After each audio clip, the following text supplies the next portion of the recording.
जय हिंद बच्चों, 5 पे आप सभी का स्वागत है और मैं हूं engineer DK Singh, university topper. आज का बिग अपडेट है एनटीए के द्वारा, जो कि नीट के एग्जामिनेशन को लेकर के है। आप देखेंगे कि नीट के एग्जामिनेशन की 12 सितंबर 2021 को होने जा रहा है। Date of examination of NEET कितना बाबू मेरे? 12 सितंबर 2021। याद रखेंगे, भूलेंगे नहीं, क्योंकि आपके करियर का सवाल है। आपकी जिंदगी यहीं से जो यानी एक नई ट्रैक लेने वाली है। आप इतना बढ़िया से मेहनत करें कि ये 12 सितंबर आपके जीवन का सबसे महत्वपूर्ण दिन बन जाए।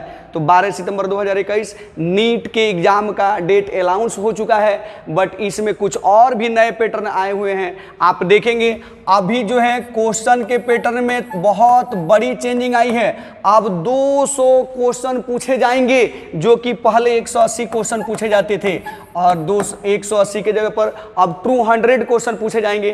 200 क्वेश्चन पूछे जाएंगे, डरना नहीं है, क्योंकि बनाना 180 क्वेश्चन ही है। क्वेश्चन भले ही 200 होंगे, लेकिन बनाना आपको 180 क्वेश्चन ही है। आप देखेंगे कैसे, तो सभी पेपर को जो है 2 सेक्शन में डिवाइड किया गया है। सेक्शन ए में जो है फिजिक्स के 35 क्वेश्चन होंगे, और सेक्शन बी में जो है 15 क्वेश्चन होंगे। वैसे ही केमिस्ट्री में भी 35, बोटनी में भी 35 और जूलॉजी में भी 35। सेक्शन बी में जो है आपका 15 जो है ईच पेपर में क्वेश्चन होगा। ये जो आप देख रहे हैं सेक्शन ए, इसका टोटल क्वेश्चन कंपल्सरी होगा। आपको टोटल 35 में 35 क्वेश्चन बनाना है ईच पेपर का, बट यहाँ पे आपको मात्र 10 क्वेश्चन ही बनाना है। इसमें 15 में से जो आपको 10 क्वेश्चन ही बनाना है, कोई भी 10 क्वेश्चन, यानी 10 क्वेश्चन आपको, यानी फिजिक्स के किसी 15 में से जो है यानी कि 10, तो आप देखेंगे ये टोटल होता है आपका कितना 40, और ये टोटल होता है कितना 140। आप टोटल देखेंगे तो आपको 180 क्वेश्चन ही होने जा रहा है। तो पहले से ज़्यादा इजी हो गया आपका एग्जाम, क्योंकि आपको जो है कुछ एक्स्ट्रा क्वेश्चन दिए जा रहे हैं। आपके पास ऑप्शन भी है कि आप किसी को भी छोड़ सकते हैं 5 क्वेश्चन को इस पेपर में, तो ये है ना आपके लिए। और ये भी पेपर टोटल जो है 720 नंबर का ही रहेगा, और पहले भी 720 का ही होता था। प्रत्येक क्वेश्चन जो है 4 नंबर का पॉजिटिव मार्क्स देगा और 1 नंबर निगेटिव मार्क देगा अगर आप एरर करते हैं, गलती करते हैं तो। मुझे विश्वास है ये बात आज के लिए सबसे जो है बेहतरीन बात है। आप इसको जरूर समझेंगे। आपके क्वेश्चन का पैटर्न बदल चुका है। तो आइए आगे बढ़ते हैं, देखते हैं। तो आप देखिए, आप यदि फॉर्म डालना चाहते हैं तो फिर इस साइट पे जाएं और इस साइट पे विजिट करें। आप पूरा जो है अपडेट आपको मिल जाएगा। फिर देखिए ये चीज़, ये कह रहा है कि डेट ऑफ फॉर्म ये 13 जुलाई से शुरू हो रहा है और 6 अगस्त तक आप फॉर्म भर सकते हैं। लास्ट डेट ऑफ एग्जाम जो है यानी कि 6 अगस्त है।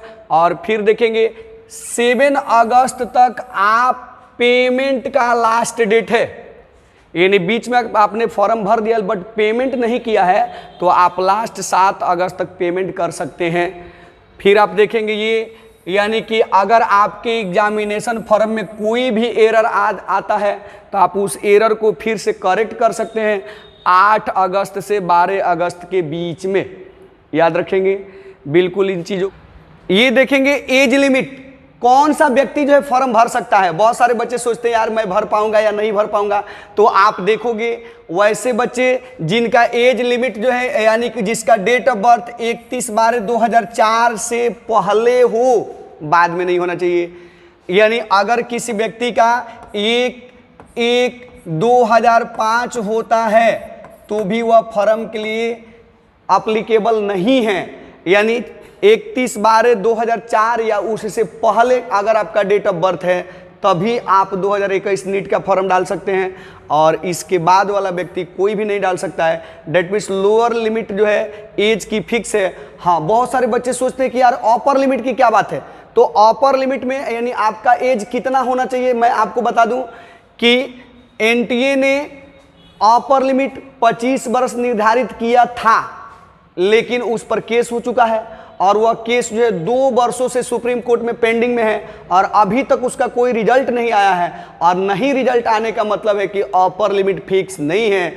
आप 25 वर्ष के हैं, 50 वर्ष के हैं, 60 वर्ष के हैं, 55 वर्ष के हैं, अपर लिमिट आपकी कोई भी हो, आप फॉर्म डाल सकते हैं। शर्त है कि आप इंटरमीडिएट बायोलॉजी से पास हों। अगर आप इंटरमीडिएट बायोलॉजी से पास हैं, अपर एज कुछ भी हो, आप फॉर्म डाल सकते हैं। लोअर लिमिट इसके बाद का नहीं होना चाहिए। तो ये है ना बहुत बेहतरीन बात। आप जरूर समझ गए होंगे कि कौन व्यक्ति फॉर्म डाल सकता है। अब आइए देखते हैं कि आप कितना पेमेंट देना पड़ेगा आपको। तो यदि आप जनरल कैटेगरी से बिलोंग्स करते हैं तो आपको 1500 रुपये देना है। यदि आप जनरल में ही EWS में यानी आर्थिक रूप से पिछड़े हुए हैं या OBC कैंडिडेट है तो आपको 1400 रुपये देना है, या अगर आप SC ST कैंडिडेट है तो आपको 800 रुपये देना पड़ेगा पेमेंट के रूप में NTA को।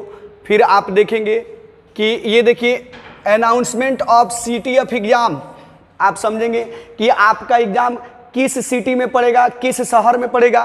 वो 20 अगस्त को है कि आपका एग्जाम जो है किस शहर में पढ़ने जा रहा है। आप उसके हिसाब से अपना ट्रेन और इनका टिकट वगैरह जो है ले सकते हैं और अपना जो है प्लान बना सकते हैं कि आपको किस व्यवस्था से जाना है। फिर आप देखेंगे ये कि एडमिट कार्ड जो है आपके एग्जाम से 3 दिन पहले अपलोड कर दी जाएगी। एग्जाम के 3 दिन पहले यानी 12 सितंबर को अगर एग्जाम होना है तो आप माइनस कर लेंगे 3 दिन, 9 सितंबर के आसपास जो है आपका एडमिट कार्ड अपलोड हो जाएगा। आप एडमिट कार्ड यानी कि साइबर कैफे से डाउनलोड कर सकते हैं। और फिर जो है आप देखेंगे आपके जो एग्ज़ाम का ड्यूरेशन है अभी भी बिल्कुल वही है 180 मिनट, डेट मीन्स 3 आवर्स का एग्ज़ाम होगा। और एग्ज़ाम की जो टाइम पीरियड होगी वो 2 PM से 5 PM तक ऑल ओवर इंडिया में होगी। किसी स्पेशल स्टेट के लिए कोई अलग व्यवस्था नहीं होगी। तो चलिए ये रहा आज का बिग जो है अपडेट। तो जय हिंद।